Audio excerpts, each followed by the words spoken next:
ആത്മബന്ധുക്കൾക്ക് വിനീതമായ നമസ്കാരം.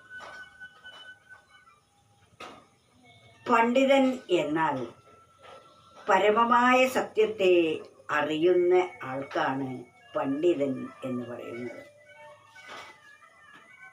കുറേ സാഹിത്യം പഠിക്കുകയും ശാസ്ത്രങ്ങൾ ഉരുവിടുകയും ശാസ്ത്രങ്ങളെക്കുറിച്ച് ഭംഗിയായി പ്രസംഗിക്കുകയും ചെയ്യുന്നവർ വാസ്തവത്തിൽ പണ്ഡിതനല്ല.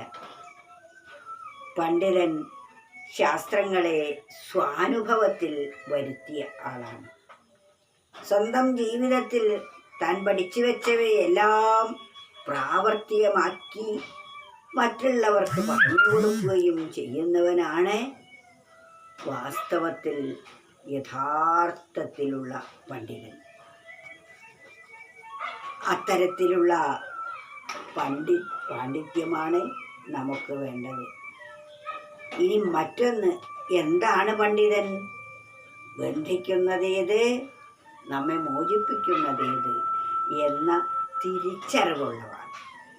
ബന്ധമോക്ഷങ്ങൾ വേണ്ട പോലറിവോനാണു പണ്ഡിതൻ, അല്ലാതെങ്ങും പ്രസംഗിപ്പ് നല്ല പാണ്ഡിത്യ ലക്ഷണം. പാണ്ഡിത്യത്തിൻ്റെ ലക്ഷണം നന്നായി പ്രസംഗിച്ച് നടക്കുന്നതല്ല, പ്രസംഗിക്കാനുള്ള പാടവം ഉള്ളതുമല്ല. ബന്ധമോക്ഷങ്ങൾ ബന്ധിപ്പിക്കുന്നത് ഏതാണ്? അസത്തുമായി നാം ബന്ധം പുലർത്തിയാൽ അത് നമ്മെ ബന്ധിപ്പിക്കും. സത്തുമായാണ് നാം സന്ധിക്കുന്നതെങ്കിൽ നാം മോചിതരാകും. അതിനാൽ ബന്ധമേത് മോക്ഷമേത് എന്ന തിരിച്ചറിവാണ് പാണ്ഡിത്യം എന്ന് പറയുന്നത്. ബന്ധമോക്ഷങ്ങൾ വേണ്ടപോലറിവോനാണു പണ്ഡിതൻ. ഇതിലെ വേണ്ടതുപോലെ ബന്ധിപ്പിക്കുന്നതിനെയും മോചിപ്പിക്കുന്നതിനെയും.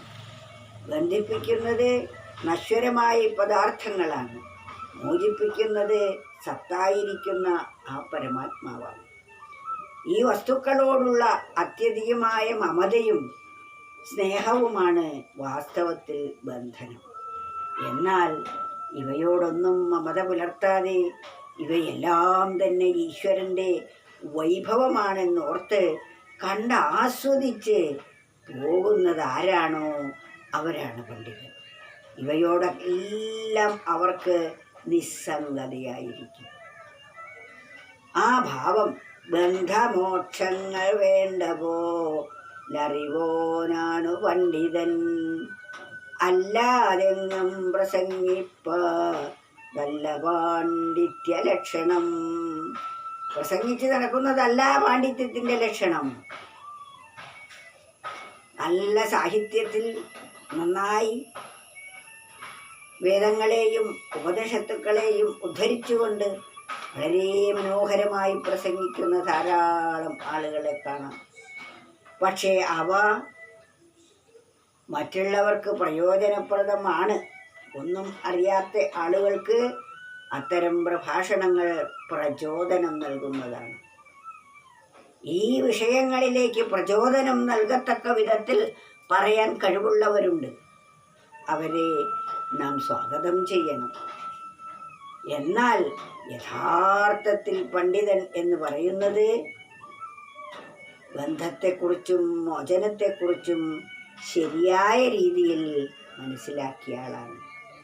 അത് മനസ്സിലാക്കുകയാണ് നമ്മുടെ പരമമായ ലക്ഷ്യവും. അപ്പോൾ ബന്ധിപ്പിക്കുന്നവയെ വിട്ട്